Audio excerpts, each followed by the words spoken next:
Hey guys, it's Lauren and we are back with baby Eric to show you how to help your kiddo sustain a supported prone position as well as a supported quadruped position.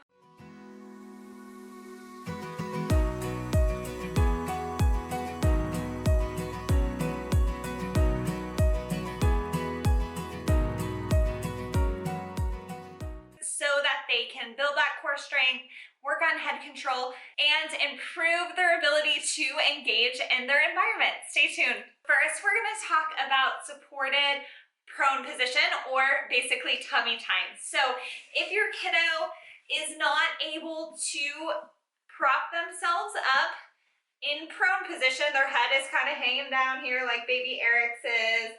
He's not pushing through his arms yet. Maybe your kiddo has a big noggin, or they're developmentally delayed and they're still working on that head control.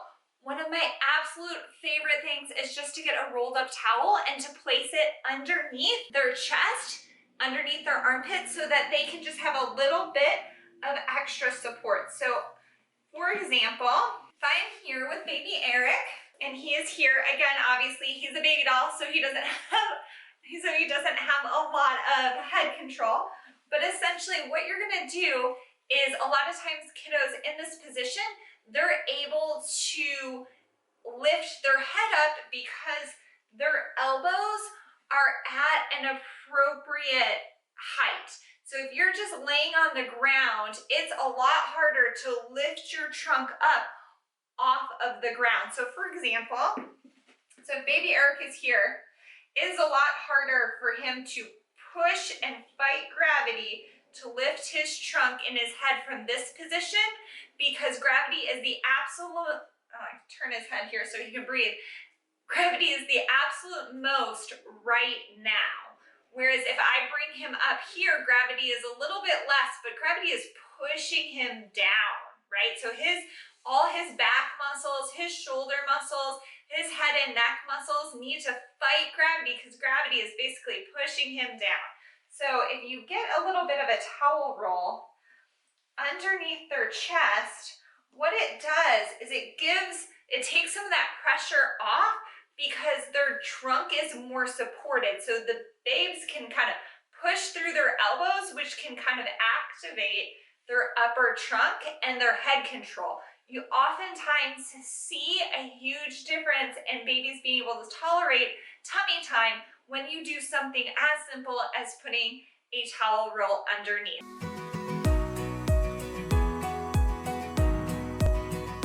Prone position or tummy time is the first one you want to master. So if your kiddo has not mastered this yet, then this is where you should probably start.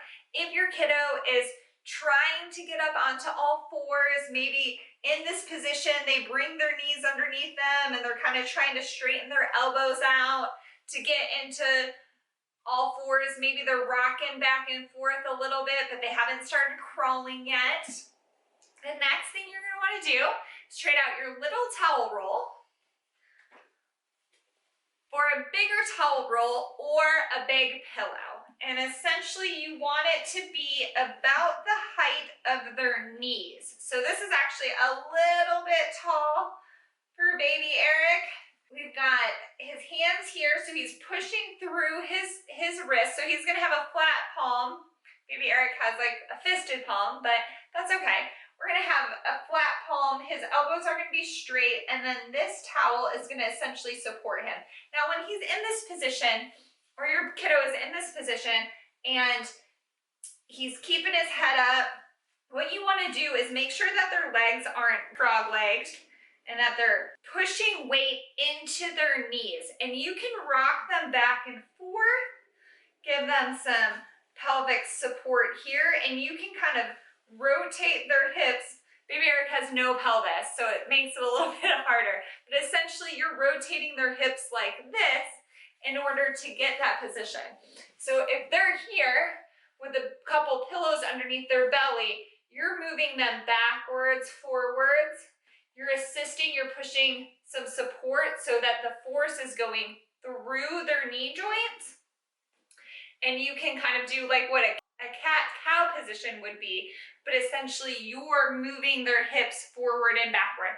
All of those positions are needed in order to progress to crawling as well as to progress to walking. And so that pelvic mobility is really important, whether your kiddo can maintain an all-four position on their own or not. So you really want to be able to assist them in moving their pelvis if they're not able to do it quite on their own yet. What you also can do here is if the kiddo is struggling, I'm going to make this a little bit smaller so it's a little bit more in line with his body. There we go. Okay, so what you can also do is support at the elbow. So you can kind of scoop your hands underneath their upper torso to kind of, you need to brush your hair, man. So you're gonna lift their trunk up, and that can work on head control.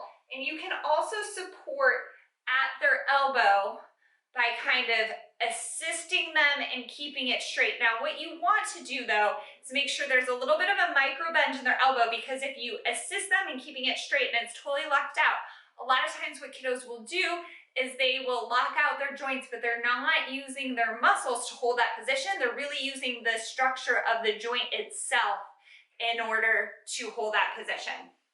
So again, you want to kind of assist them in having their elbow straight, but with a slight micro bend. So it would kind of look like this, where there's a little micro bend in my elbow. So that is supported quadruped, and a couple of exercises that you can do in supported quadruped if you have a kiddo who's either on a pillow or on a towel or in this position and you're just helping support at their hips. You can have them shift forward and reach for an object, and back. You can have them move side to side for an object. You can have them create a puzzle when they're on all fours. You can have them practice shifting backwards and forwards.